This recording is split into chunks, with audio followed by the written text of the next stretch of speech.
기록된 하나님의 거룩한 생명의 말씀은 사도행전 1장 15절로 마지막 절까지 기록된 하나님의 거룩한 생명의 말씀을 봉독합니다. 사도행전 6번째로 강의를 하도록 하겠습니다. 이 사도행전은 이 사도들과 함께 성령께서 동행하시는 거룩한 역사의 현장을 우리 주께서 약속하신 그 성령 세례의 거룩함이 성령 세례를 받은 사도들을 통하여 나타나는 그 현상을 이 누가가 자세하게 우리에게 기록하고 있습니다. 오늘 이 밤에는 특별히 성령께서 사도 베드로를 감동하시고 감화하셔서 기록된 성경을 응하게 하시고 있는 이 장면을 우리가 오늘 이 밤에 보게 될 것입니다. 이것이 왜 중요하냐? 굉장히 중요합니다. 뭐가 중요하냐? 저는 이 12사도 중에 하나가 빠져버리고 가룟 유다가 빠져버리고 그 숫자를 하나 채우는 이것의 중요함을 말하고자 하는 것은 아닙니다. 그럼 뭐냐? 제가 오늘 이 밤에 가장 중요하게 여기는 것이 무엇이냐 하면 바로 이것입니다. 제가 여러분에게 이 사도행전을 시작할 때 성령 받는 것과 성령 세례 받는 것에 관하여 여러분에게 설명을 드렸습니다. 다시 한번 말씀합니다. 성령 세례와 성령 받는 것은 동시에 나타나기도 하고 시차를 두고 나타나기도 한다라고 여러분에게 말씀을 했습니다. 그러므로 우리가 알지 못하고 우리의 영의 눈이 열려져 있지 않아서 이 성경을 통하여 그 실체를 보지 못해서 알지 못하고 서로 논쟁하고 다투고 그럽니다. 그러나 제가 이것에 관하여 여러분에게 앞에서도 설명을 했고 오늘 이 밤에 또한 이것을 여러분에게 또 말씀하고자 하는 것입니다. 그것이 무엇이냐 하면 지금 이 베드로가 마가 다락방에서 120여 명이 모여서 지금 이 주님이 약속하신 성령 세례를 지금 기다리고 있습니다. 그러면 제가 지난 수요일에는 통성 기도를 통하여 성령 세례가 임했다고 여러분에게 말씀을 드렸습니다. 이 마가다락방의 기도는 통성 기도였습니다. 특히 오늘 이 밤에는 이 제자들이 우리가 기도를 한다고 하면 사실 24시간 쉬지도 않고 밥도 안 먹고 오줌도 안 싸고 막 이렇게 기도하지는 않습니다. 대략 이제 시간을 정해놓고 그러니까 지금은 특별한 어떤 기도 시간이잖아요. 특히 주님께서 성령 세례를 이 제자들에게 약속하셨어요. 성령 세례를. 그렇기 때문에 이 성령 받은 제자들 또 성령을 받지 못한 제자들이 있었어요. 12제자 가운데 상당수는 정확하게 몇 명인지는 알 수는 없으나 제자들이 모여있는 가운데 다 모여있는지는 모르겠으나 주님이 그들이 모여있을 때 부활하시고 찾아오셔서 그들에게 성령을 주셨습니다. 할렐루야. 분명히 성령을 주셨어요. 그리고 그 성령 받은 자들에게 또한 성령 세례를 받을 것이라고 주님이 여기서 성령 세례를 받으라고 말씀했고 또 이 성령 세례가 임하는과 동시에 성령을 받지 못한 제자들도 성령을 받음과 함께 성령 세례도 같이 받게 된 사건이 바로 마가 오순절 다락방이었다라는 것입니다. 그러면 지금 이 제자들이 이 마가 다락방에서 기도하고 있을 때 여기에는 분명히 두 부류의 사람이 있었을 것입니다. 어떤 부류의 사람들?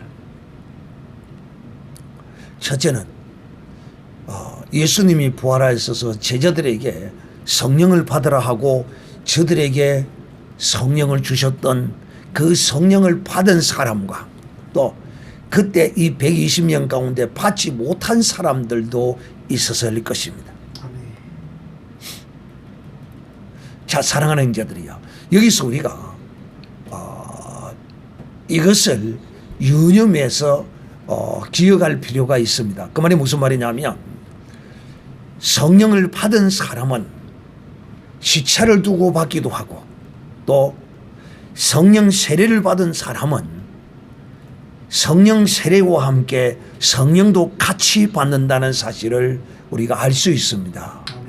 자, 그러면 오늘 이 베드로의 12제자 가운데 한 제자가 빠져버린 이것을 채워 넣는 이 역사를 베드로가 인간의 순수한 사람의 생각으로 이것을 했겠느냐는 것입니다. 절대 아니다. 이때 베드로는 이미 주님이 부활하시고 난 이후에 베드로는 성령을 받으라는 주님의 그 성령을 받았어요.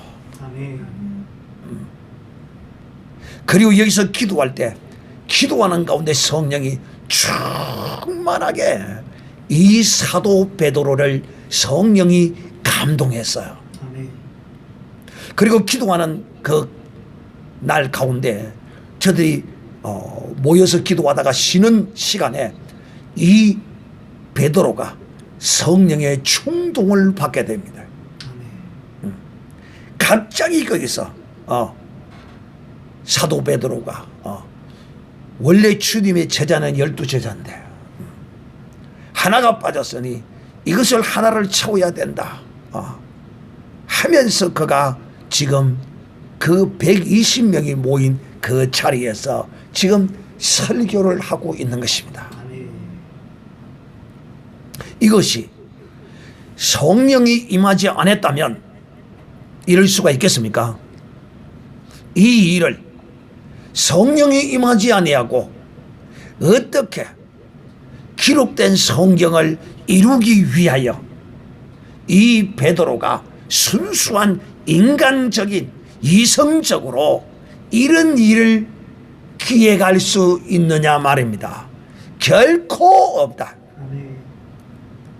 자, 이제 제가 여러분에게 이 성령 임한 것과 성령 세례 임하는 것과 이런 것이 동시에 임하는 것과 여러 가지 유형의 이 성령 세례와 성령이 임하는 것에 관하여 이 사도행전을 통하여 계속해서 이제 여러분에게 증거하겠다라고 미리 여러 번 이렇게 말씀을 드렸습니다.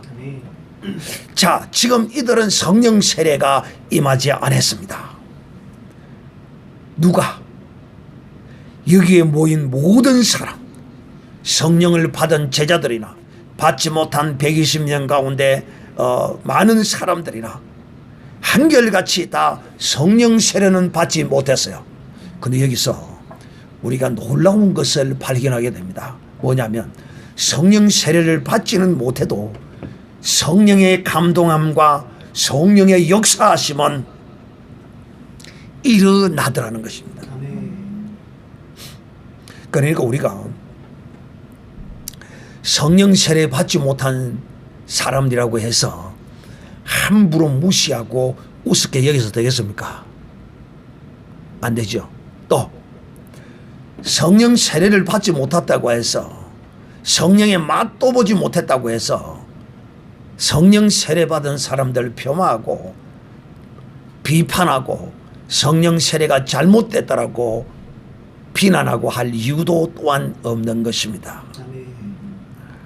참 성령께서 이 제비 뽑는 12제자를 빠진 한 명을 채워 넣는 이 사건을 통하여 정말 하나님이 뜻하시고 기뻐하시는 이 큰 일 가운데 또 하나가, 큰 일은 12제자를 채우는 것이 큰 일이요, 또 그것을 통하여 성령 받은 베드로가 이처럼 성령의 감동함으로 성령의 충동을 받아 기록된 말씀 가운데 아마 제가 이렇게 생각이 되어져요. 어떻게 되어지느냐 하면 올 때 기도하는 사람은 원래 기도하는 것과 또 쉬는 시간에는 성경 읽는 것과 기도와 성경 읽는 것이 이 두 가지가 바늘과 실과 같은 겁니다. 그러니까 이들이 지금 기도하다가 아마 베드로가 쉬는 시간에 아마 성경을 읽고 있었던 것 같아요. 그런데 성령께서 이 사도 베드로를 통하여 이 12제자 가운데 하나를 빠진 것을 채우는 그 성경을 읽자마자 거기에 성령의 피일이 꽉 꽂힌 것으로 제가 추측을 하게 됩니다. 그냥 이 사도 베드로가 가만히 있는데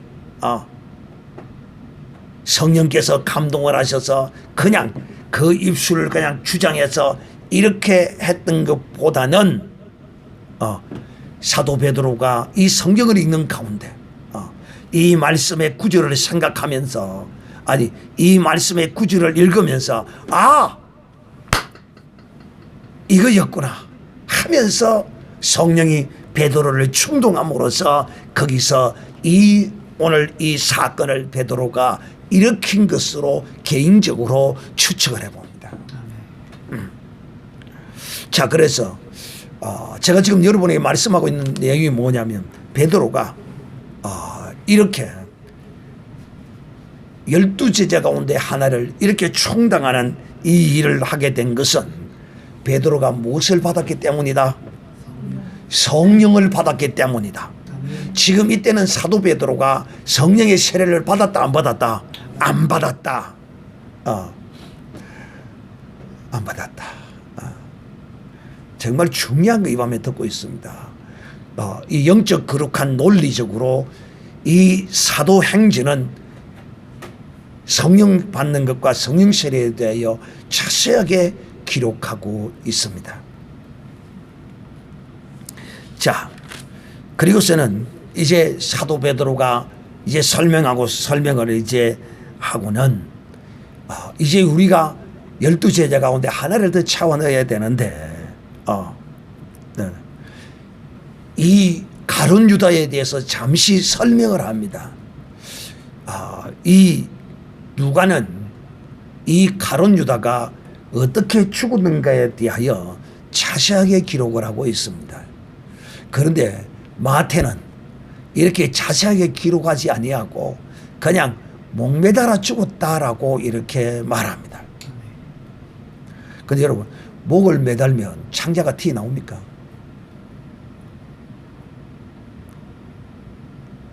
그래서 나는 이게 도대체 어떻게 된 사건인가? 어떻게 된 사건인가?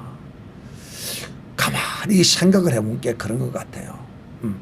누가는 이처럼 주님을 배반하고 자기의 생각과 자기의 뜻을 이루기 위하여 주님을 위한다고 해서나 결코 그는 주님을 십자가에 못 박는 그런 일을 함으로써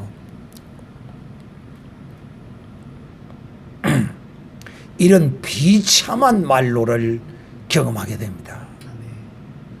그래서 아마 목을 메었는데 그 목을 맨 것이 그 끈이 떨어져서 다른 성경에는 여기는 몸이 곤두박질하여 배가 터져 창자가 나왔다 이래 데가 있는데 거꾸로 떨어졌는데 거꾸로 떨어져 가지고 어딘가에 뭐 찔리든지 뭐 했든지 어쨌든지 간에 거꾸로 떨어져서 창자가 터져 나와서 죽었다.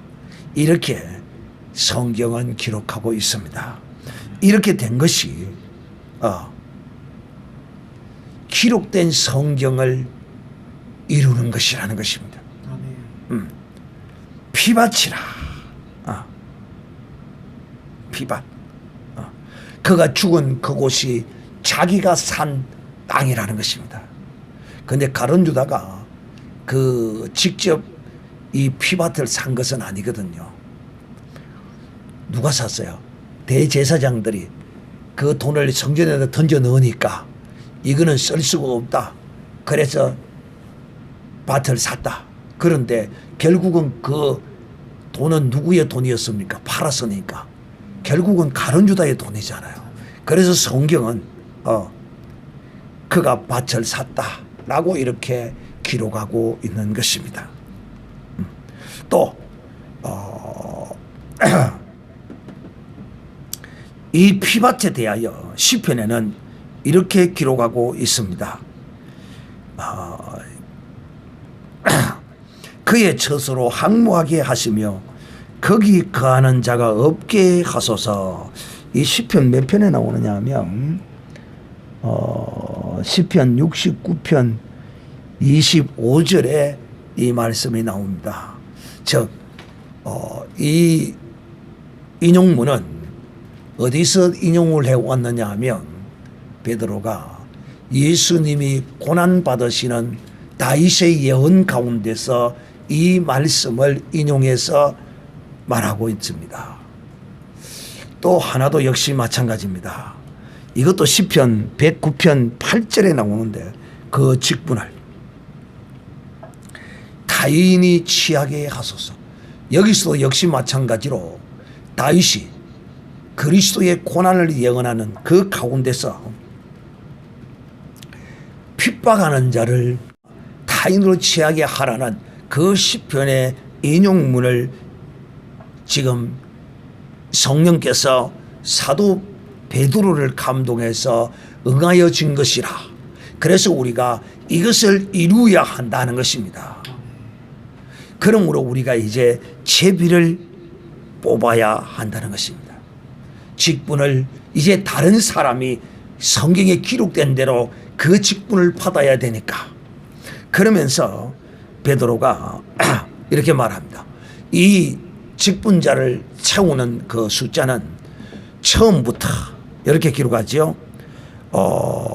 이름으로 요한의 세례로부터, 그러니까 예수님을 따라 다녔던 사람 가운데 3년 이상 된 이런 사람을 가룟 유다의 대신에 숫자로 채우기 위하여 지금 뽑고 있는 것을 볼 수 있습니다. 그런데 이제 요셉과 마띠아가 그 가운데 예수님을 가장 오래 따라다니는 사람 중에 아마 가장 선임자 된 사람 같아요. 그런데 여기서 이제 제비를 뽑아서 결국 마띠아를 예수님의 그 12제자 가운데 한 사람으로 뽑게 됩니다. 이 제비는 우리가 임의적으로 또 함부로 판단하기보다도 이 제비를 통하여 하나님의 또 인도하심이, 사실상 뭐 요셉이나 마띠아나 누가 되어도 상관은 없지만은 또 이렇게 제비 뽑은 데는 또 여러 가지 뜻이 있겠죠.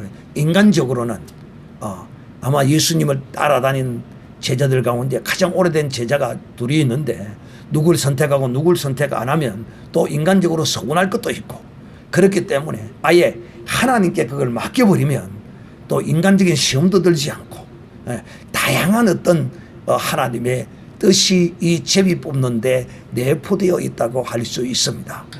오늘 이 제비 뽑는 이 가룟 유다의 자리를 마띠아가 이제 들어오게 되는데, 정말 이 가룟 유다는 그가